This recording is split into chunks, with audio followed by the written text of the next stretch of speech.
Trudy lived for 20 minutes in pain alone. You're an amateur. Come back when you got something. Who's next?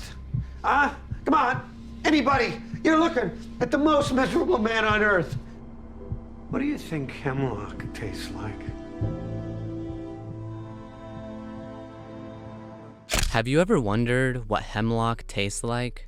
This line has been reverberating in my head for months since I watched Mr. Monk's Last Case. This film places the quirky and lovable character of Adrian Monk into his darkest mindset yet. Going in, I had no idea I was about to experience an existential exploration of the ethics of suicide from this comedic detective show. 5 minutes in, we get a scene where, after getting his book deal taken away from him, he stares down at the street from high inside a skyscraper. He looks out, not with fear like the old monk would, but with a longing to jump. With a pressing desire to finally end it all, he slowly opens the window. This is such a contrast from the monk we know from the show, where he could get vertigo by simply thinking of tall places. The only thing that stops him from jumping is the subconscious manifestation of his late wife Trudy, who constantly follows him, keeping him in check, reminding him that life is worth living. But is it really? Adrian Monk has always been uncomfortable with life, finding it difficult to make friends, go outside, or engage with the world in a healthy way. After the death of Trudy, he became radically more dissatisfied. In the ending of the series, Monk finally gets closure on why Trudy was murdered and comes into contact with her daughter, whom Trudy thought died as a baby. Mr. Monk reconnects with her, and she becomes one of his main reasons for wanting to stay alive at all. Mostly everybody else from the main series moved away, and now she too is about to move forward in life by taking a husband and presumably starting a family. So at this point, death is looking more and more appealing for Monk. He doesn't have anybody that relies on him, and well, he's actually more often a burden to others because of his dependency, extreme compulsive disorders, and phobias. And so he plans to kill himself on the anniversary of Trudy's death. His detective work is no longer appealing because he has nothing to work towards anymore. He has no goal other than to be with Trudy again. And tell me, why shouldn't he be? Here is where people would normally throw around the basic rebuttals against suicide. Other people have it worse. Suicide is selfish. Think about your friends and family, they'll miss you. Suffering is relative, and you can never truly know the inner mindset of those around you. I especially never understood this argument when it's about someone you don't even see or think about on a daily basis. Think about the quality of life and interpretation of reality someone must have to think of suicide as the best option available. They are clearly interpreting the world in a different way, and it's a daunting task for someone to go about finding the, quote, correct way to view life.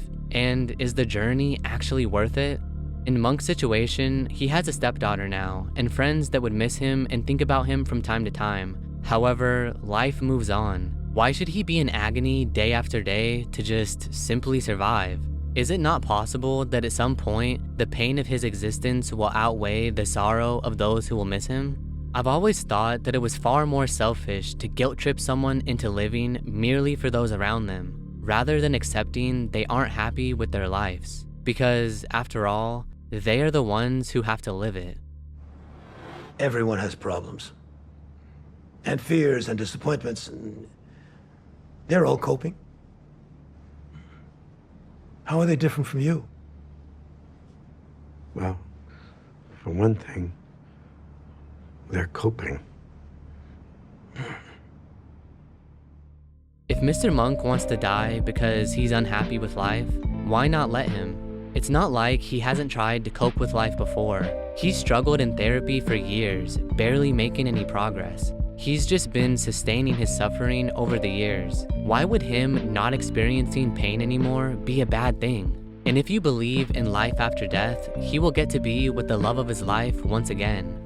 I'll be with you soon. I can't wait. Don't say that. Darling, you're scaring me. I think this part of Monk's mind is the part of us that has hope for the future. The part of us that fantasizes about what we'll be missing out on. The part of us that says stuff like, suicide is a permanent solution to a temporary problem. And it's hard to say this without sounding sarcastic, but okay. Who wouldn't want a permanent solution to their problems? What is so unappealing about never having any pain, struggles, or worries anymore? The simple fact that we wouldn't experience future joy and beauty isn't the strongest rebuttal, because if you're dead, you aren't exactly being robbed of those things. A lack of pleasure is only a negative if you're alive to experience its absence.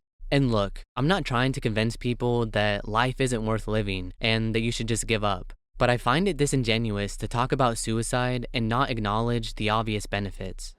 Here's the truth. Running away will not solve your problems. That's totally true. But killing yourself solves all your problems. It actually does. It even solves world's problems. For you. There are two additional nuances that make Mr. Monk's situation unique. The first is that Molly's fiance is murdered because he's a journalist who is investigating a giant corrupt company that wants to protect its secrets. Monk knows all too well the pain of losing a partner, so he begrudgingly holds off on killing himself so that he can help Molly find closure. The Trudy part of Monk's mind is of course happy for this delay. You'll figure it out. It might take you a while, but I hope it does. I hope it takes you 10 years. I want you busy. I want you distracted. So you don't think about, I know comments like this come from a place of concern and goodwill, but to me, it just sounds cruel. Why is death something that has to be avoided at all costs? So much so that you want to drag out an unhappy life just to hold it off as long as you can. Is living a distracted life in the fog really what you want for a loved one? For Monk, if he can find a purpose that makes life worth living, then this struggle can be more understandable. This leads to the second nuance. Mr. Monk possesses a gift that has saved the lives of countless people over the years. Well, at least 140 by Monk's estimate. It's a gift and a curse. See? It's a gift and a curse. No, that's not it. Do it again. It's a gift and a curse. I'm no longer so sure about the gift. Do it. Okay. It's a gift. It's a gift. Gift. Gift. That's almost gift. It's a gift. Gift. It's a gift. And a curse. It's a gift and a curse. No, that's not it. This is an interesting ethical dilemma that is fairly similar to moral conundrums in the superhero genre.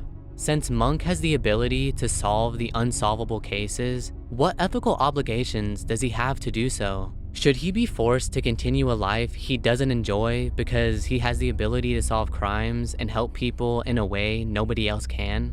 There's a thought problem that I think I heard Cosmic Skeptic bring up before, and it basically goes, what if there was a button that every time you pressed it, it would save the life of someone? It's relatively easy for you to reach out your hand and press it, right? So if you just walked away immediately without saving anybody, it would be morally reprehensible. But exactly how long should you stand there pressing away? Is it fair to ask you to spend the rest of your life, every waking moment, standing there pressing that button? Mr. Monk's circumstance, of course, isn't that easy. It takes a lot of effort and struggle for him to navigate through life to be able to help others. But by the end of the film, his realization of the amount of lives he's impacted makes him want to continue living. But if he hadn't made that choice for himself, would it be ethical to force him to keep working? This dilemma is probably the most fascinating aspect of Monk's situation.